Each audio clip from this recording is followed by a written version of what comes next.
ഏവർക്കും ഏറ്റവും സ്നേഹത്തോടുകൂടി പുത്തനാണ്ടിൻ്റെ ആശംസകൾ നേരുന്നു. വിശുദ്ധ ഫ്രാൻസിസ് അസീസിയുടെ ജീവിതത്തിൽ ഒരു സംഭവം പറയുന്നുണ്ട്. അദ്ദേഹം ഒരു സ്വപ്നം കാണുകയാണ്. തകർന്നു കിടക്കുന്ന ഒരു ദേവാലയം, അത് പടുത്തുയർത്താൻ വേണ്ടിയിട്ടാണ് സ്വപ്നം കാണുന്നത്. അതിനുശേഷം വിശുദ്ധ ഫ്രാൻസിസ് അസീസി ഓരോ സ്ഥലങ്ങളിലൂടെ ദേവാലയങ്ങൾ അന്വേഷിച്ച് നടക്കുകയാണ്.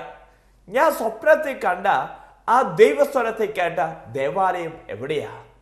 ഒത്തിരിയേറെ ദേവാലയങ്ങൾ അദ്ദേഹം അന്വേഷിച്ച് നടന്നു. പക്ഷേ തകർന്നു കിടക്കുന്ന ഒരു ബലിപീഠത്തെയോ തകർന്നു കിടക്കുന്ന ഒരു ദേവാലയത്തെയോ അദ്ദേഹത്തിന് കാണാൻ സാധിച്ചില്ല. അവസാനം അദ്ദേഹത്തിന് തന്നെ ഒരു ഉൾക്കാഴ്ച കിട്ടുകയാണ്.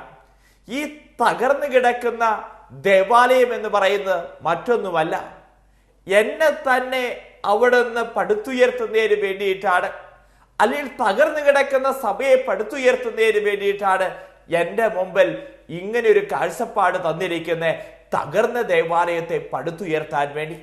എന്നാൽ ഈ വിശുദ്ധ ഫ്രാൻസിസ് അസീസി തൻ്റെ ജീവിതത്തിൽ പറയുകയാണ്, ഞാൻ കല്ലും മണ്ണും കൊണ്ടുള്ള ഒരു ദേവാലയമല്ല പണിതത്, മറിച്ച് എന്നെ സംബന്ധിച്ചിടത്തോളം എൻ്റെ ജീവിതമാകുന്ന ദേവാലയത്തെ അവിടുന്ന് പടുത്തുയർത്തി.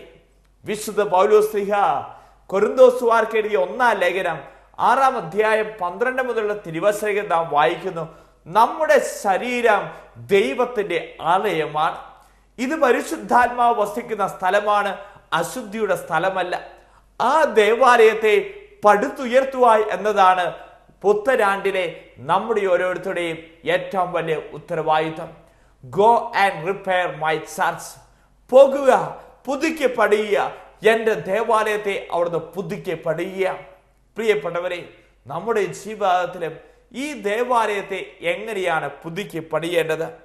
ഒന്നാമതായി നമുക്ക് പറഞ്ഞു തരികയാണ്, പാപത്തെ വിട്ടുപേക്ഷിച്ചുകൊണ്ട് നാം പുതുക്കി പണിയാൻ നമുക്ക് സാധിക്കണം. പാപം മനുഷ്യ ജീവിതത്തിന് ഒത്തിരിയേറെ സന്തോഷവും സുഖവും തരുന്നുണ്ട്. പാപം ചെയ്യാൻ ഒരു നിമിഷം, എന്നാൽ അതിനെക്കുറിച്ച് അറിയാനോ ഒരു ജന്മം.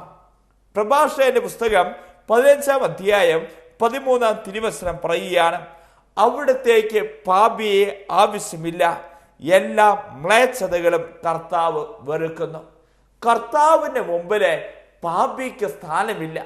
കർത്താവ് എല്ലാ വിധത്തിലുള്ള മ്ലേച്ഛതകളെയും അവിടുന്ന് വെറുക്കുകയാണ് ചെയ്യുന്നത്. ഒരിക്കൽ ഒരു പട്ടാള കമാൻഡർ തൻ്റെ കീഴിലുള്ള ഉദ്യോഗസ്ഥരോടും തൻ്റെ കീഴ് ജീവനക്കാരോടും പട്ടാളക്കാരോടും ഇങ്ങനൊരു ഉപദേശം നൽകി, നിങ്ങൾ നിങ്ങളുടെ ശത്രുവിനെ നിങ്ങൾ കൊല്ലുന്നില്ലെങ്കിൽ ഈ ശത്രു നിങ്ങളെ കൊന്നുകളയും. നിങ്ങൾ നിങ്ങളുടെ ശത്രുവിനെ കൊല്ലുന്നില്ലെങ്കിൽ ഈ ശത്രു നിങ്ങളെ കൊന്നുകളയും. പ്രിയപ്പെട്ടവരെ, നമ്മളൊന്ന് ആലോചിച്ച് നോക്കാം. നമ്മുടെ ജീവിതത്തിൽ ഈ പാപത്തെ നമ്മൾ കൊന്നുകളയുന്നില്ലെങ്കിൽ, ഈ പാപത്തെ നമ്മുടെ ഹൃദയത്തിൽ നിന്ന് വേരോടുകൂടെ പിഴുതു കളയുന്നില്ലെങ്കിൽ, ഈ പാപം ഉണ്ടല്ലോ നമ്മളെ അവിടുന്ന് കൊന്നുകളയുമെന്ന് വചനം തന്നെ നമ്മെ ഓർമ്മിപ്പിക്കുന്നുണ്ട്. പ്രിയപ്പെട്ടവരെ, നമ്മുടെയൊക്കെ ജീവിതത്തിൽ നമുക്കൊരു തിരിച്ചറിവുണ്ട്. ഈ തിരിച്ചറിവ് ഉണ്ടാകണം. പാപം ചെയ്യുമ്പോൾ അത് താൽക്കാലിക സുഖമേ തരുന്നുള്ളൂ. എന്നാൽ നമ്മുടെ ജീവിതത്തിൽ നിത്യമായ ഒരു കരച്ചില്, നിത്യമായി വിലപിക്കാനും അതോർത്ത് പ്രഹരിക്കാനും അതോർത്ത് കുറ്റബോധത്തോടുകൂടി ജീവിക്കുവാനുമാണ് പാപം നമ്മുടെ ജീവിതത്തിലേക്ക് ആത്യന്തികമായി അവിടുന്ന് തന്നുകൊണ്ടിരിക്കുന്നത്. അതുകൊണ്ടാണ് വിശുദ്ധ യോഹന്നാൻ എഴുതിയ സുവിശേഷം 8-ാം അധ്യായത്തിൽ ഇങ്ങനെ പാപിനിയായ സ്ത്രീയോട് യേശു പറയുന്നുണ്ട്, മോളെ മേലിൽ പാപം ചെയ്യരുത്, മോളെ മേലിൽ പാപം ചെയ്യരുത്. കുമ്പസാരത്തിന് വൈദികൻ നീ പാപങ്ങൾ ഏറ്റുപറയുമ്പോൾ പിതാവിൻ്റെയും പുത്രൻ്റെയും പരിശുദ്ധാത്മാവിൻ്റെയും നാമത്തിൽ നിന്റെ പാപങ്ങൾ മോചിക്കുന്നു എന്ന് പറയുമ്പോൾ അതിൻ്റെ അർത്ഥം എന്താ? ഈ പാപങ്ങളൊക്കെ ഈശോ മോചിച്ചു, അതോടൊപ്പം തന്നെ പുതിയ പാപം നീ ചെയ്യരുത് എന്ന അർത്ഥം കൂടിയുണ്ട്. പ്രിയപ്പെട്ടവരെ, പാപിനിയായ സ്ത്രീയോട് മേലിൽ നീ പാപം ചെയ്യരുത് എന്ന് പറയുമ്പോൾ അതിൻ്റെ പിന്നിൽ ഒരു ധ്വനി കിടക്കുന്നുണ്ട്, പുതിയ പാപങ്ങൾ നീ ചെയ്യാൻ ഉദ്ദേശിച്ചിട്ടില്ല. അതുകൊണ്ട് തന്നെ ഇന്നോളം നിന്റെ ജീവിതത്തിൽ വന്ന എല്ലാ പാപങ്ങളും അവിടുന്ന് മോചിച്ചു. ഇനി നിനക്കൊരു ജീവിതമുണ്ട്, വിശുദ്ധിയോടുകൂടിയുള്ള ഒരു ജീവിതം. പ്രിയപ്പെട്ടവരെ, പിശാച് നമുക്ക് ആനന്ദം തരുന്നുണ്ട്, പക്ഷേ അത് നമ്മുടെ ജീവിതത്തെ അപഹരിക്കുമെന്ന തിരിച്ചറിവ് നമുക്കുണ്ടാകണം. പാഴ്സികളുടെ ഇടയിൽ ഇങ്ങനൊരു ആചാരമുണ്ട്. പാഴ്സികൾ ഇങ്ങനെ യുദ്ധങ്ങളൊക്കെ നടത്തിയതിന് ശേഷം കുറേ പേരെയൊക്കെ പിടിച്ചോണ്ട് വരുന്ന അവിടെ കൂടെയാക്കും, അടിമകളാക്കി താമസിപ്പിക്കും. ഇതിനുശേഷം ഈ പാഴ്സികൾ ഇവരെ അടിമകളാക്കി താമസിപ്പിക്കുമ്പോൾ ചെയ്യുന്നൊരു കാര്യമുണ്ട്. അവർക്ക് എന്ത് ഭക്ഷണമാണോ വേണ്ടേ ആ ഭക്ഷണം അവർക്ക് വാങ്ങിക്കൊടുക്കും. എന്തൊക്കെയാണ് ആവശ്യം അതൊക്കെ വാങ്ങിക്കൊടുക്കും. അപ്പൊ ഈ അടിമകളായി വന്ന വ്യക്തികൾ ഇങ്ങനെ ചിന്തിക്കും, ദൈവമേ, ഞങ്ങളുടെ രാജ്യത്തായിരുന്നപ്പോൾ ഞങ്ങൾക്ക് ബിരിയാണി കിട്ടില്ല, ചിക്കൻ ഫ്രൈഡ് റൈസ് കിട്ടില്ല, ചില്ലി ചിക്കൻ കിട്ടില്ല, ഇവിടെ വന്ന് എന്തൊക്കെ ഞങ്ങൾ ആവശ്യപ്പെടുന്നോ അതൊക്കെ ഞങ്ങൾക്ക് കിട്ടും. എന്നാ പ്രിയപ്പെട്ടവരെ, ഇവർക്ക് 3 ദിവസം അവർക്ക് ഇഷ്ടമുള്ള ഭക്ഷണം ഈ അടിമകൾക്ക് പാഴ്സികൾ കൊടുക്കും. ഇതിനുശേഷം ഈ പാഴ്സികൾ ചെയ്യുന്ന ഒരു പരിപാടിയുണ്ട്. ഇവരുടെ ദേവിക്ക് ഈ അടിമയെ അവിടുന്ന് കുരുതി കൊടുക്കാം. പ്രിയപ്പെട്ടവരെ, ഇവർ ആ സമയത്ത് ചിന്തിക്കുന്നുണ്ട്, 3-4 ദിവസം ഇത് മതിയായിരുന്നു, അടിമയായി ജീവിച്ചാൽ മതിയായിരുന്നു. പക്ഷെ അവസാനം അവർ ചെയ്യുന്ന ഒരു കാര്യമാണ്, അവിടെ ദേവിക്ക് ഈ വ്യക്തിയെ അവിടുന്ന് കുരുതി കൊടുക്കും. പ്രിയപ്പെട്ടവരെ, നമ്മുടെ ജീവിതത്തിൽ നമുക്കും ഒരു ഓർമ്മയുണ്ടാകണം. പാപം നമുക്ക് ഏതാനും സമയത്തേക്ക് അവിടുന്ന് സുഖം തരുന്നുണ്ട്. എന്നാൽ നമ്മെ സംബന്ധിച്ചിടത്തോളം ഈ പാഴ്സികൾ ദേവിക്ക് കുരുതി കൊടുക്കുന്ന പോലെ നമ്മുടെ ജീവിതത്തെ അതോടുകൂടെ കൊന്നുകളയുകയാണ് എന്ന തിരിച്ചറിവ് നമുക്കുണ്ടാകണം. ഓരോ വ്യക്തികളെ കുറിച്ചും എൻ്റെ തമ്പുരാൻ കർത്താവിന് വ്യക്തമായ പദ്ധതിയുണ്ട്. ഈ വചനം കേട്ടുകൊണ്ടിരിക്കുന്ന ഓരോ കുടുംബനാഥയെക്കുറിച്ച്, മക്കളെക്കുറിച്ച്, മരുമക്കളെക്കുറിച്ച്, പേരക്കുടങ്ങളെക്കുറിച്ച് നമുക്ക് ഒത്തിരിയേറെ പദ്ധതിയുണ്ടെങ്കിലും നമ്മുടെ ദൈവത്തിന് എന്നെക്കുറിച്ചൊരു പദ്ധതിയുണ്ട് എന്ന തിരിച്ചറിവ് നമുക്കുണ്ടാകട്ടെ. ഒരുപക്ഷെ രോഗിയായിരിക്കാം, കടബാധിതയായിരിക്കാം, ഒത്തിരിയേറെ സഹനങ്ങൾ എടുക്കുന്ന വ്യക്തിയായിരിക്കാം, സമാധാനമില്ലാത്ത അവസ്ഥകളായിരിക്കാം. നമ്മളൊന്ന് തിരിച്ചറിയുക, ഈ അവസ്ഥയിലും എൻ്റെ ദൈവത്തിന് എന്നെക്കുറിച്ച് ഒരു പദ്ധതിയുണ്ട്. പലപ്പോഴും നമ്മുടെ ജീവിതത്തിൽ എന്താ സംഭവിക്കുന്നത്?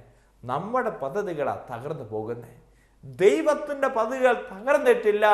ദൈവത്തിൻ്റെ പദ്ധതികൾക്ക് വേണ്ടി നാം കാതോർക്കാൻ അവിടുന്ന് സാധിക്കണം. മത്തായി എഴുതിയ സുവിശേഷം 6-ാം അധ്യായം 33-ാം തിരുവചനത്തിൽ പറയുകയാണ്, ദൈവരാജ്യം എന്ന് പറഞ്ഞാൽ ഭക്ഷണവും പാനീയവും അല്ല, മറിച്ച് നീതിയും സമാധാനവും പരിശുദ്ധാത്മാവുള്ള സന്തോഷവുമാണ്.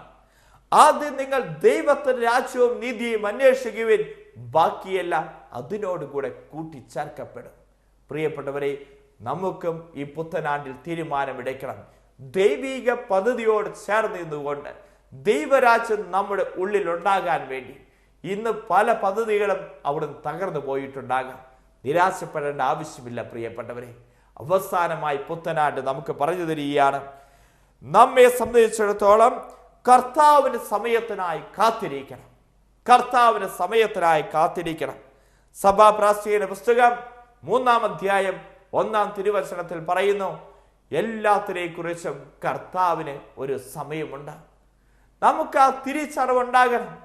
എന്നെ കുറിച്ച് കർത്താവിന് ഒരു സമയമുണ്ട്. നമ്മുടെ ജീവിതത്തിൽ നാം കണ്ടുമുട്ടുന്നില്ലേ പ്രിയപ്പെട്ടവരെ? 38 വർഷം തളർന്നു കിടന്നവൻ, 18 വർഷം കൂനിയായവൻ, 12 വർഷം രക്തസ്രാവം ആയി നടന്നവൻ, ഇവിടെയൊക്കെ ജീവിതത്തിലെ ദൈവം പ്രവർത്തിച്ചതോ?